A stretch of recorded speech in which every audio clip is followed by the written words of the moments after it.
A good day. Welcome you all for research methodology course.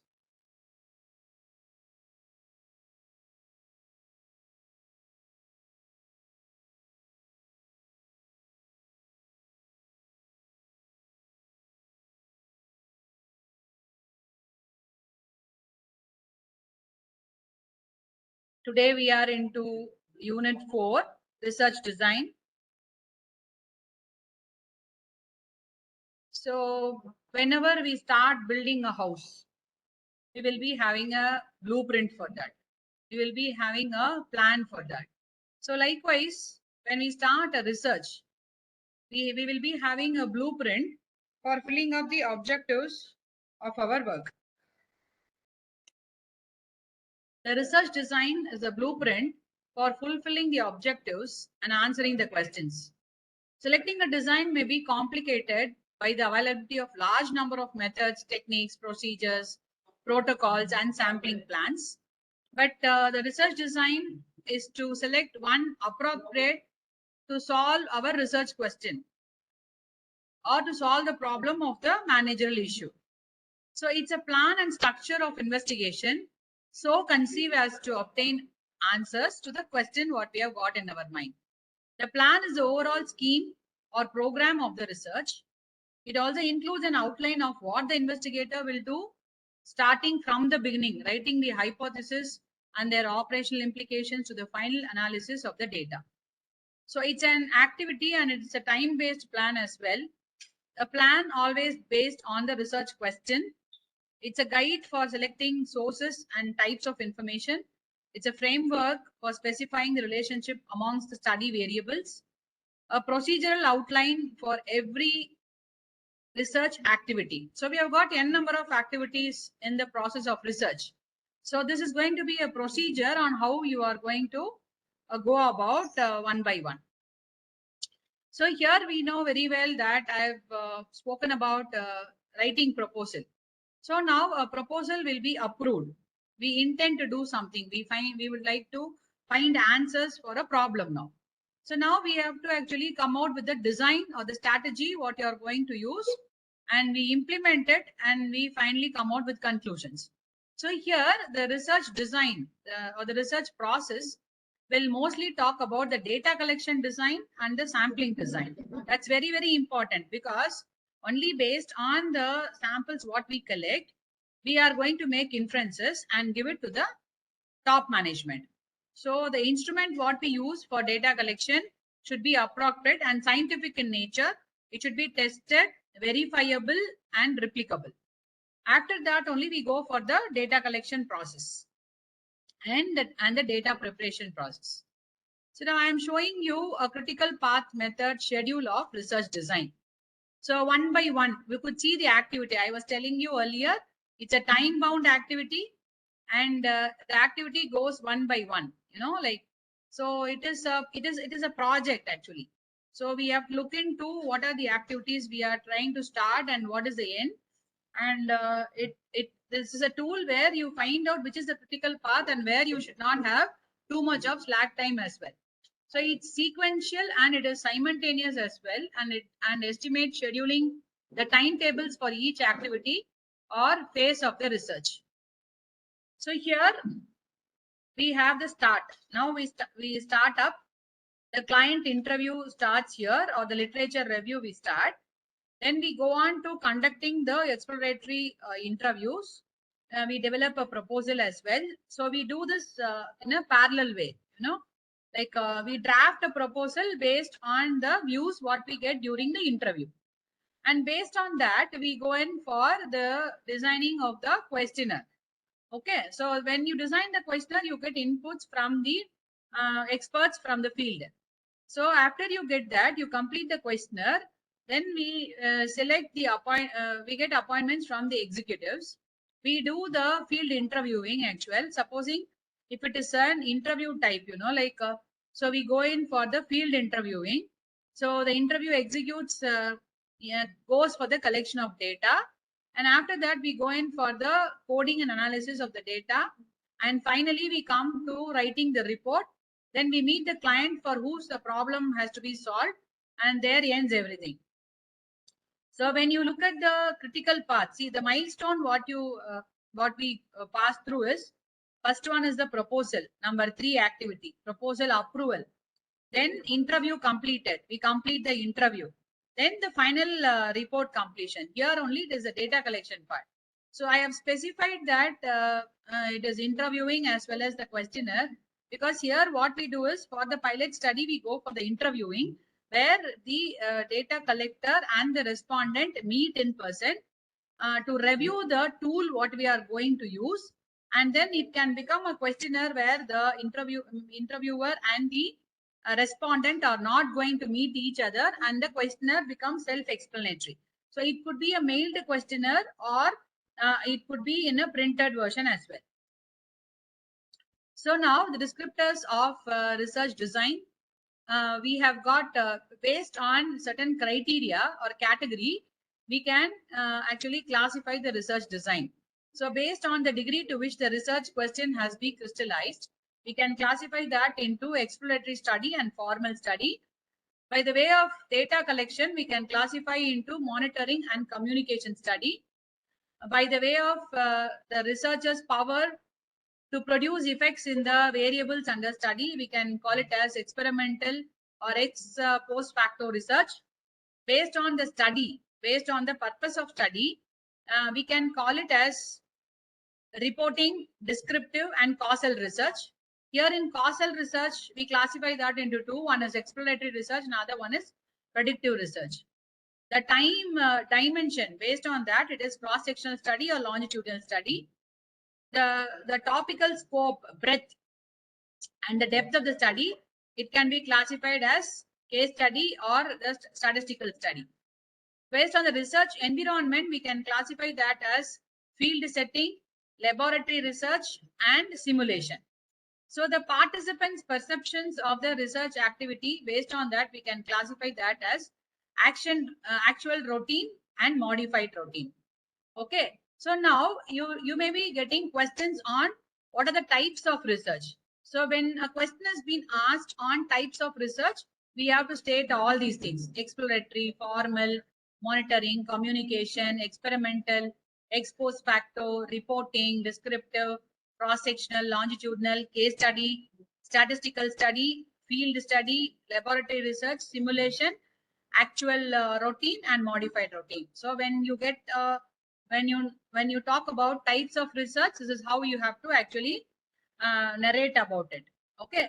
The design, you got a broader terminology as far as research design is concerned. In the broader way, we classify that as exploratory research design and conclusive research design. Okay. So exploratory research design, I have you can refer the previous videos. I have narrated detailed about that. In the conclusive research design, actually we have got descriptive as well as the causal research. In descriptive research, again based on the time bound, we classify that into cross-sectional design and longitudinal study. And in cross-sectional, we have got again single cross-sectional study design, and we have got multiple cross-sectional design study as well. So we will be exploring one by one. The first one is exploratory study. So this is defined as a research used to investigate a problem which is not clearly defined. So we don't have a, the problem itself is not stated very much properly, like what is that you are intending to find. We are just trying to explore what is the existing phenomenon over there.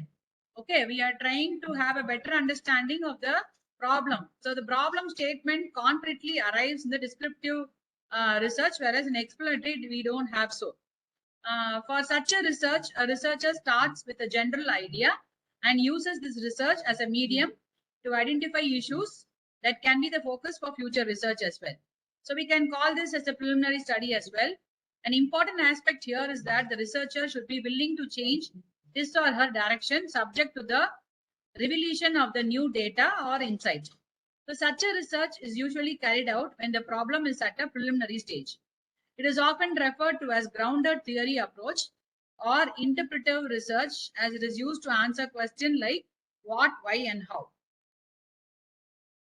So to conduct a exploratory type of research, the first thing is we have to identify the problem, because the problem itself is not clear. So a researcher identifies the subject of research and the problem is addressed by carrying out multiple methods to answer the questions. To create the hypothesis, when the researcher has found out that there is no prior studies and the problem is not precisely resolved, the researcher will create a hypothesis based on the questions obtained while identifying the problem. For further research, once the data has been obtained, the researcher will now continue his study to descriptive investigation. So qualitative methods are used to further study the subject in detail and find out if the information is true or not. So we can actually take a huge data and explore what is existing in the minds of people. So data collection method for explanatory study, you can go in for survey, interviews, focus group interviews, observations, case study, literature research, online research. So secondary sources also you can use and primary sources also you can use. Secondary sources are taking literature study and case study and online research. Whereas a primary is survey, interview and focus group and observation. When we talk about the characteristics of exploratory research, they are not structured studies as well. It's usually very low cost, interactive and open-ended. To carry out exploratory research, generally there is no prior research done to the existing body. So we do not answer the problem very precisely enough. It's a time-consuming research and it needs patience and it has risk associated with it. The researcher will have to go through all the information available during the study. So systematic literature review will actually take care of our needs. There are no set of rules to carry out the research as they are very flexible, broad and scattered. So the research needs to have importance or value. If the problem is not important in the industry, the research carried out will be ineffective as well. So we are trying to find out the statement of the problem here. So the researcher should also have a few theories. The ground theory should be there, which can support its findings, as that it will make it easier for the researcher to assess it and move ahead in the study. So such a research usually produces qualitative data. However, in certain quantitative data also could be generalized for a larger sample through use of surveys and experiments.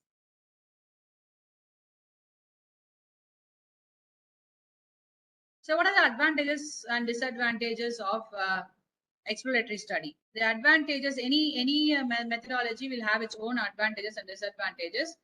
So as far as exploratory research is concerned, lots of flexibility is there and you can adapt to changes. I told you it's of low cost. It is just a foundation type of study which leads to further investigation. It makes the researcher at an early stage to understand if the topic is worth to investigate and if it is worth to pursue. So it can assist other researchers to find out possible causes for the problems as well. Okay.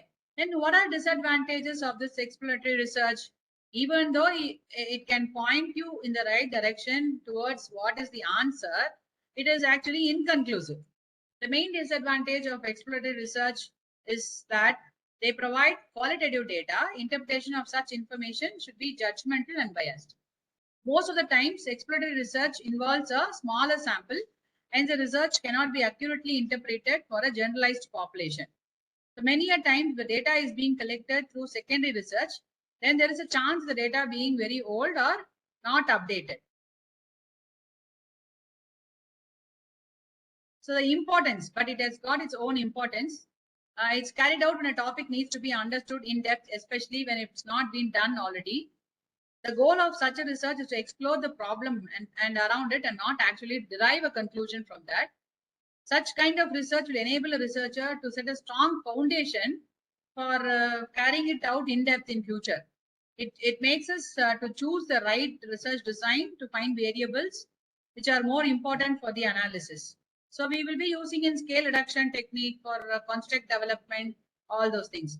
So most importantly, such a research can help organizations or the researchers as well to save up a lot of time and resources, as it will enable the researchers to know if it's worth pursuing.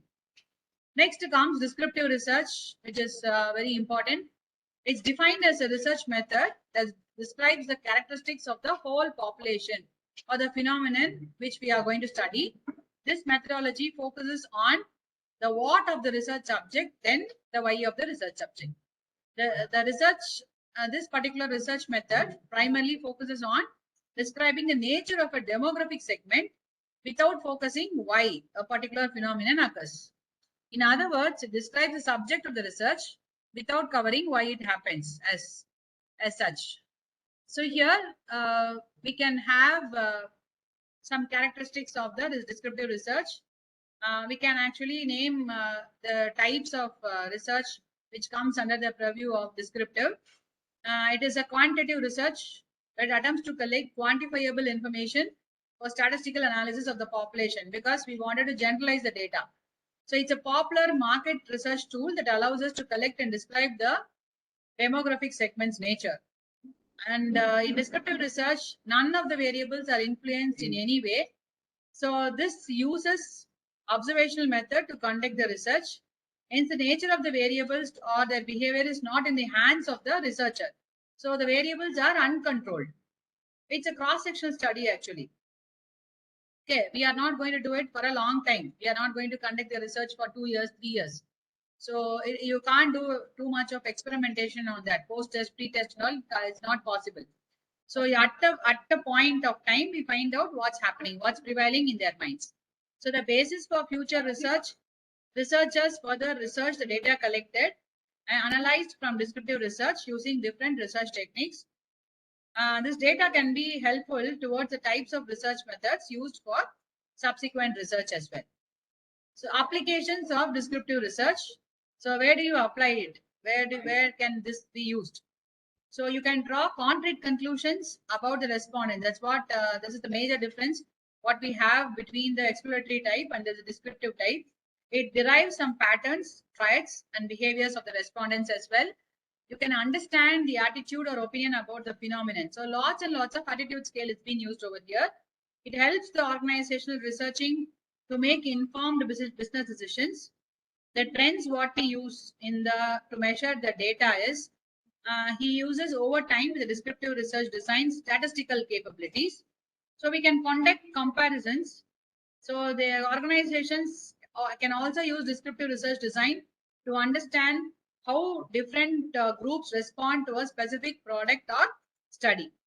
So applications of descriptive research, you can validate existing conditions. The researcher widely used descriptive research to help ascertain the research objects, prevailing conditions, and underlying patterns. So due to non-invasive research method and the use of quantitative observation and some aspects of qualitative observations, it's a combination of both. So researchers observe each variable and conduct an in-depth analysis. The researcher also uses it to validate any existing condition that may be prevalent. So validation is also very much possible here. So we do content validity, discriminant validity, construct validity as well here. So we conduct research at different times. Analysis can be conducted at different periods to ascertain any similarities or differences. This also allows any number of variables to be evaluated.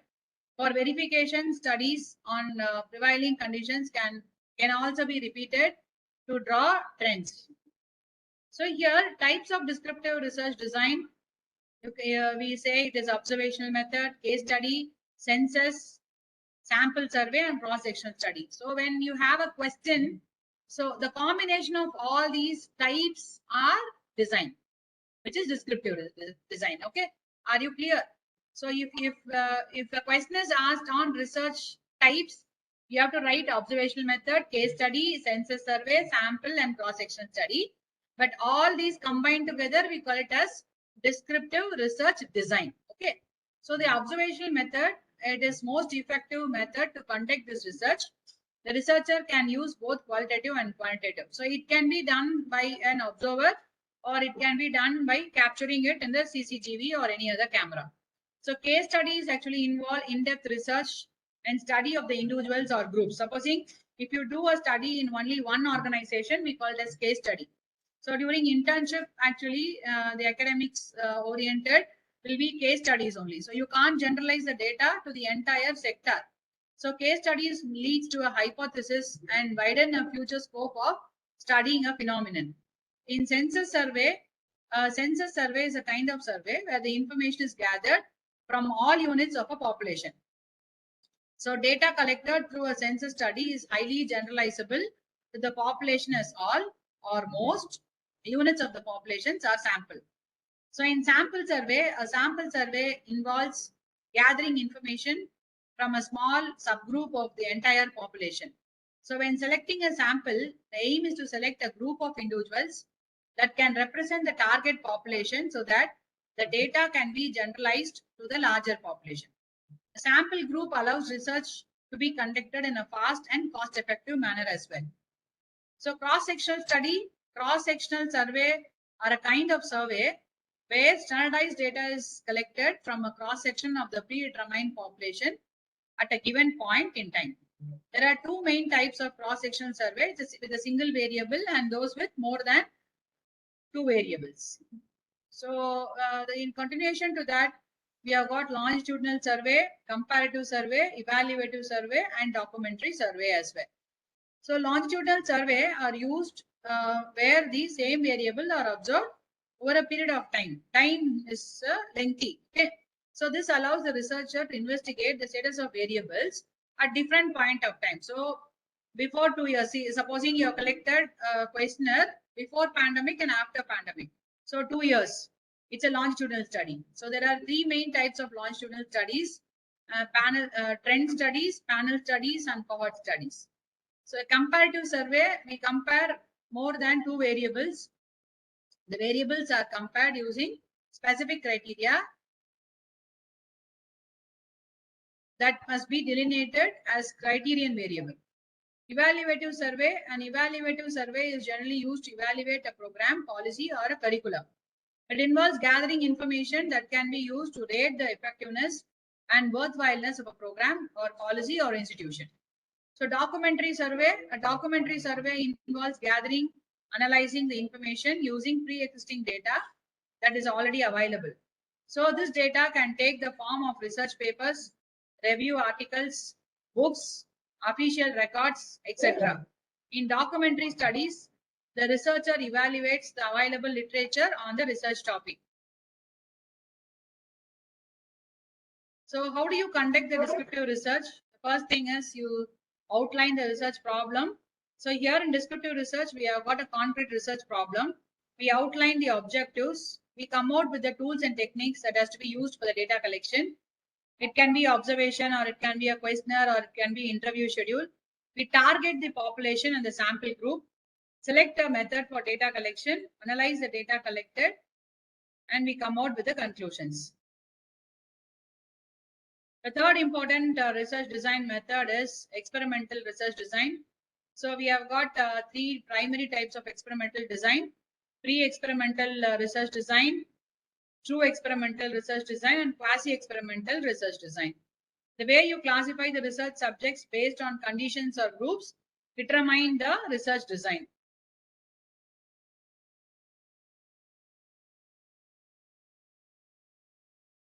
So what are the advantages of descriptive research? As I've told already, lots and lots of advantages are also there. So disadvantages, you can't test or verify the research question. Lack of reliability is there. A risk of untrue responses. Risk of sampling error is also there. So the descriptive method of research cannot be used to test or verify the research problem, as the data collected does not help explain the cause of the phenomenon being studied. When lack of reliability, the research problem isn't formulated well, then the data collected may not be entirely reliable. So this also makes it more tedious to carry out a credible investigation. So the risk of untrue responses. So here what happens, it lies on the response of people, especially when conducted using survey. So sampling error may also be there. So when we talk about experimental design, experimental research is actually good as far as the lab setting is concerned. Simulation, all these things could be done by an experimental methodology. And if you could offer for the longevity, then you can go in for the experimental design, where we have got the controlled group and the test group. So supposing if we have a FMCG product, if you have got a lotion, you need to test it amongst the the consumer. So what we can do is we can have one group of people where they will be using this cream or the lotion. The other group will not be using it. So after a specified time, both will be tested whether they are having any allergies or any change. Then we can find out the observations. So this observation has to be made between both the test group as well as the control group. Only then we can find out that the impact is created by the lotion what has been used. Okay, so experimental research is actually a very important type of research which is being used in many of the marketing studies as well. Thank you. Next session we will be talking about types of research. So whenever you use it when you write or when you recollect it, you have to interrelate both the continuation or the left out items in the research design will be carried out in unit number 3. Kindly refer unit number 3 as well when you have to talk about research design.